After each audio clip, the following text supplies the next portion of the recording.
All right, gang. Here we are. We are back on the soapbox.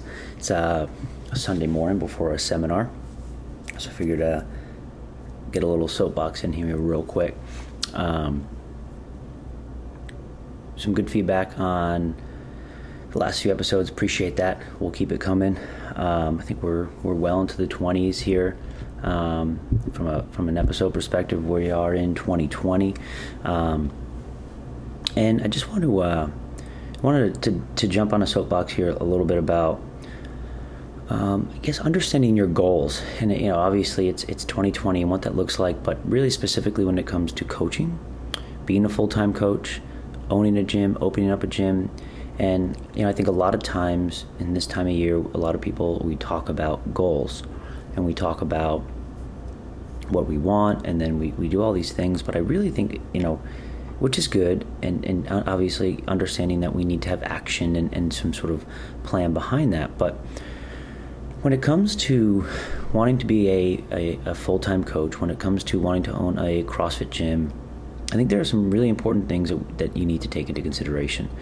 I've been a little, I've been nostalgic on this recently, just because, it's been 10 years really since I've been on seminar staff, since I really dove into my coaching career full time.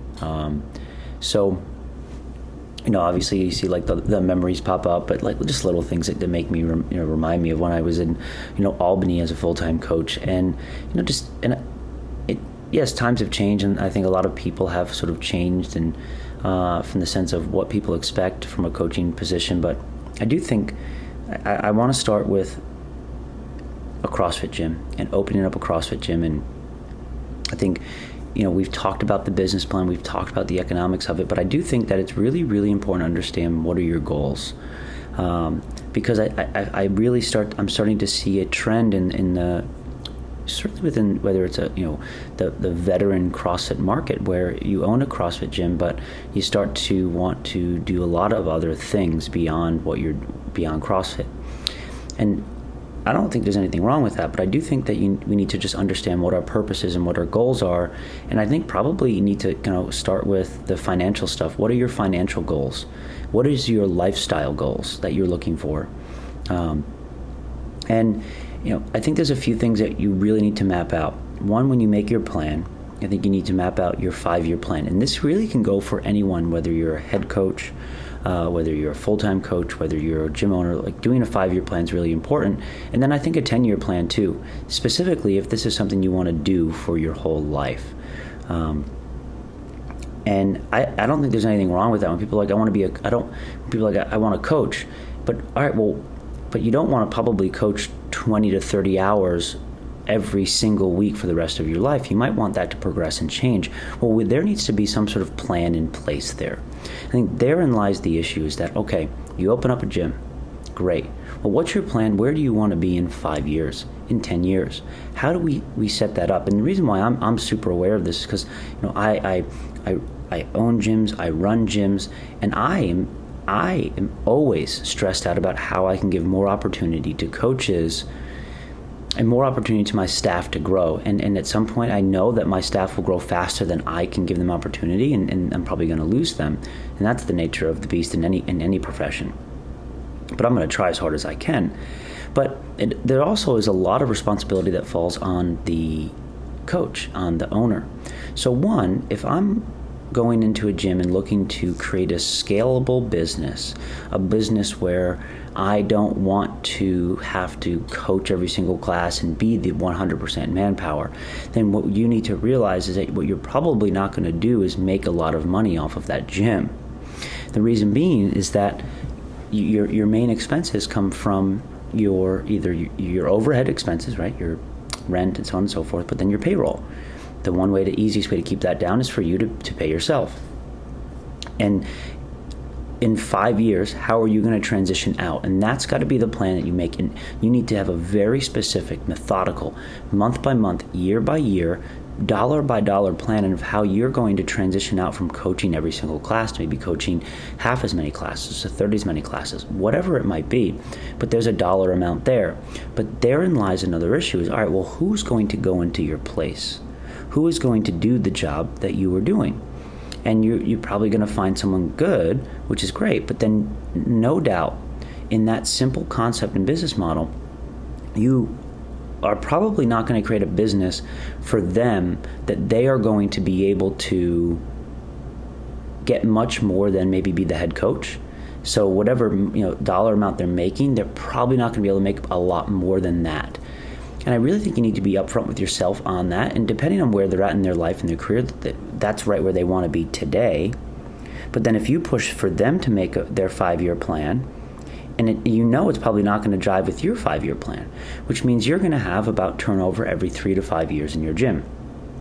And so this is what we start to see is understanding, okay, I need to know that I'm going to see a good amount of staff turnover from 3 to 5 years in a traditional business model where I don't have scale to give people new job opportunities, i.e., they're the head coach, but beyond that, I really can't pay them more, one, because the business, you're not going to make that much more money than, once you've been open for 5+ years, unless your goals have drastically changed, unless you're trying to massively diversify your revenue streams by doing all sorts of other classes, things like that.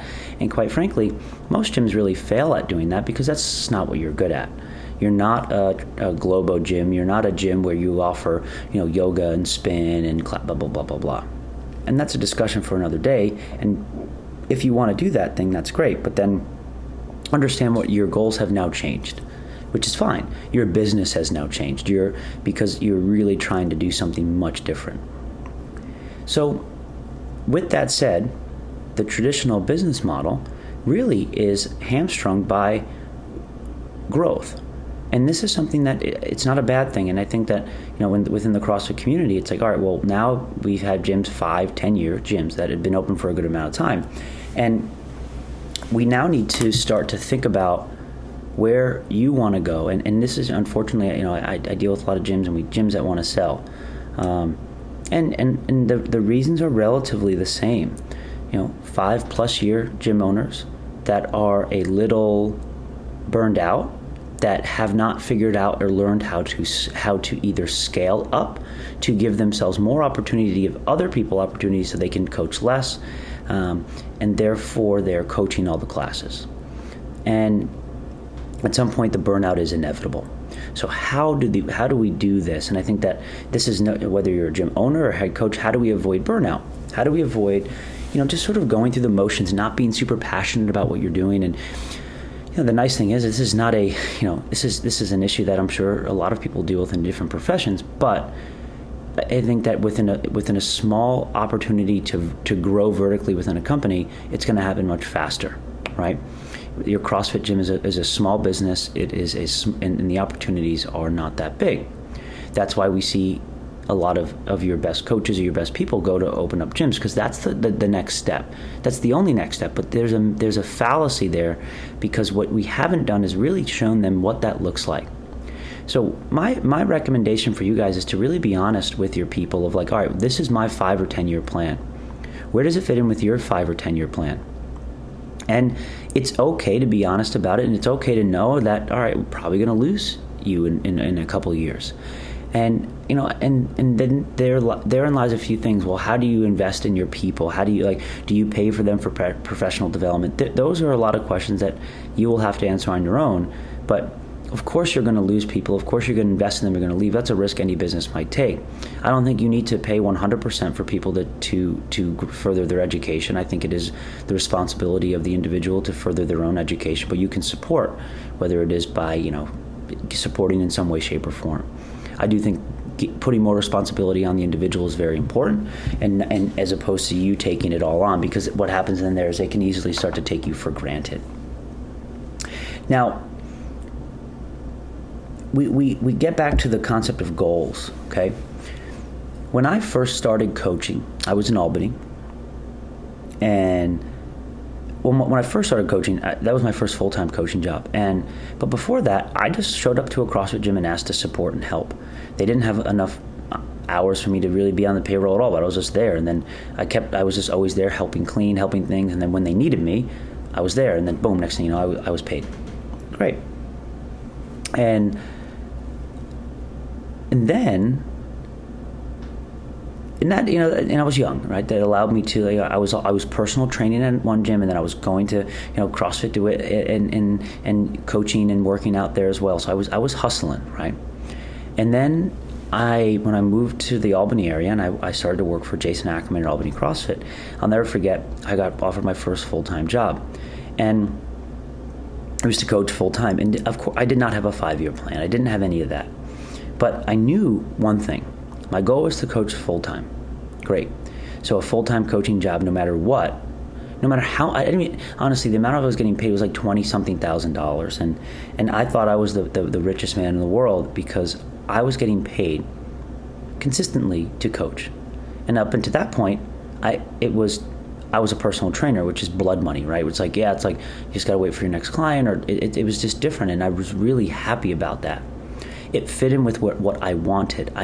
My goals were to be a full-time coach. I didn't know where I wanted to be in 5 years, but it allowed me to start.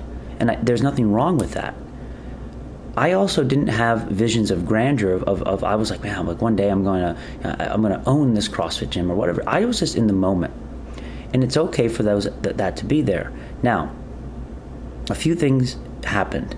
And this is what I challenge for you guys to do. One, whether I did it on purpose or not, I was always looking for new opportunity. I was never like, oh, I'm going to leave this place. I was always just, trying to do things. And it was never if this, then that. It was like, I want to do it all.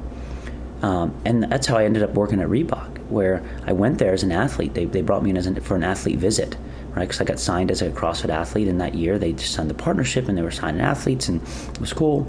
And they had a CrossFit gym, and I mentioned to the team there, I was like, if you never need a coach, just let me know. I didn't think much of it, and then I got a call, and next thing you know, I made the decision to actually move to the Boston area to coach at Reebok as just a contractor. On paper, a less consistent position, but I knew that the opportunity for growth was much higher.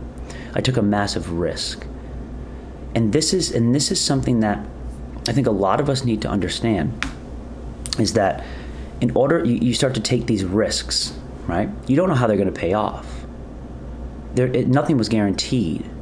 But that was my choice. You open up a gym, it's a risk. But your goal is growth. Your goal is but you can never stop.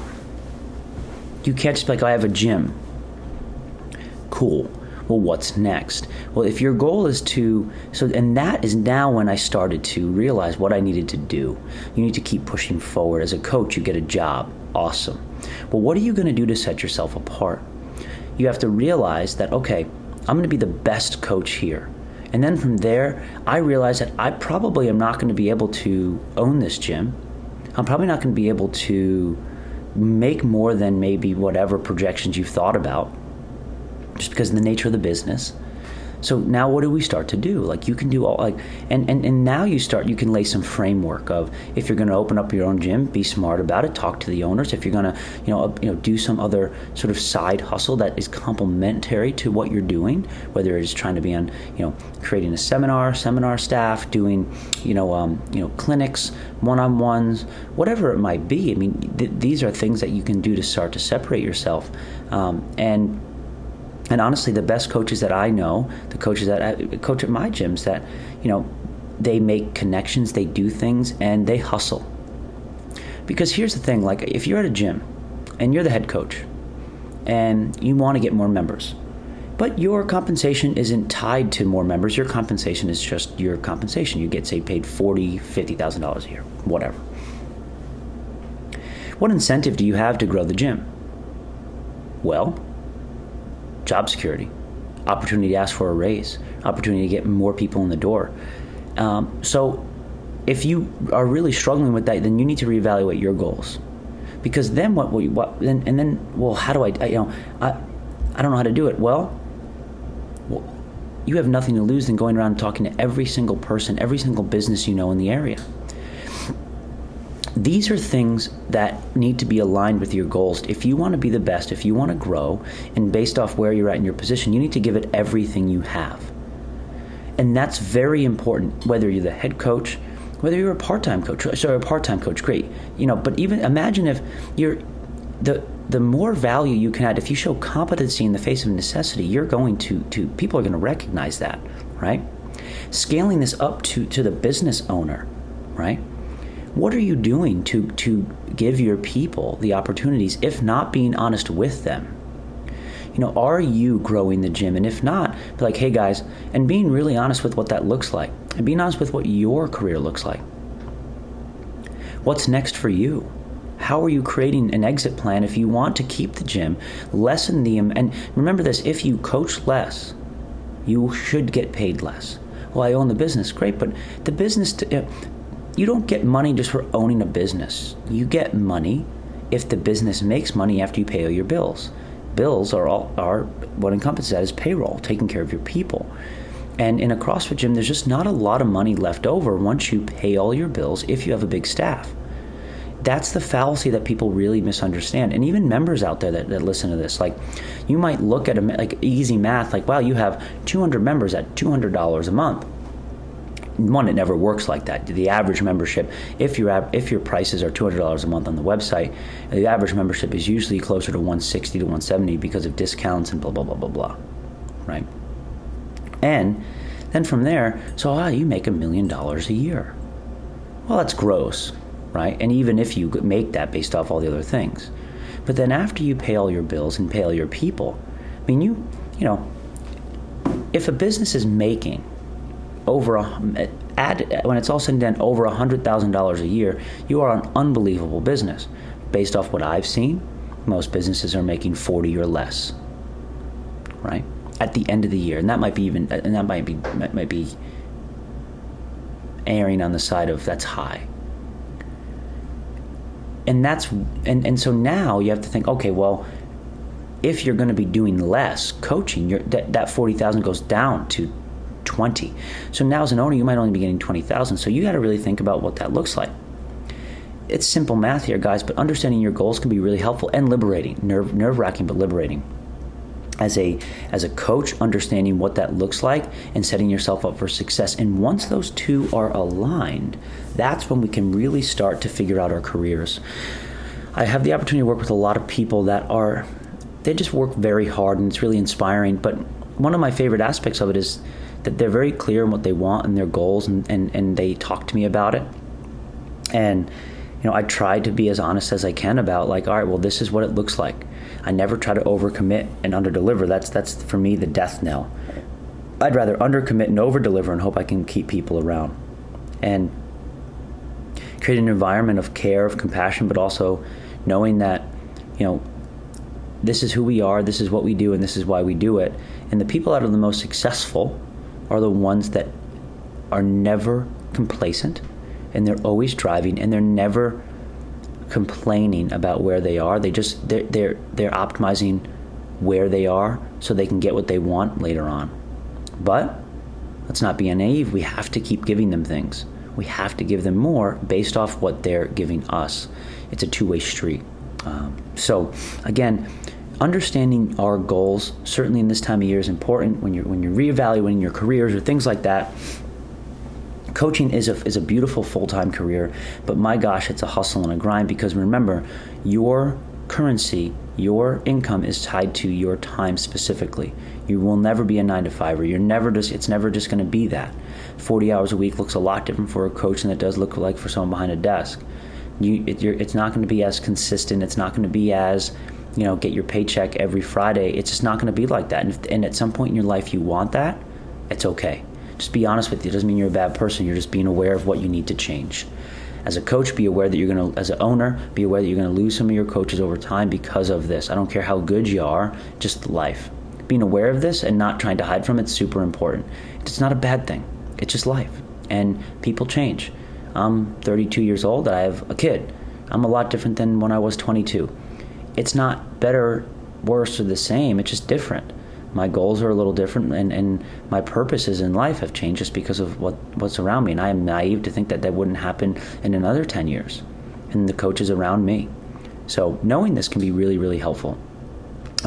You can be a people person, but you also need to just be aware that you just can't be a likable guy and a hard worker. No, like, people are going to want what they want, and it's okay. It's all right.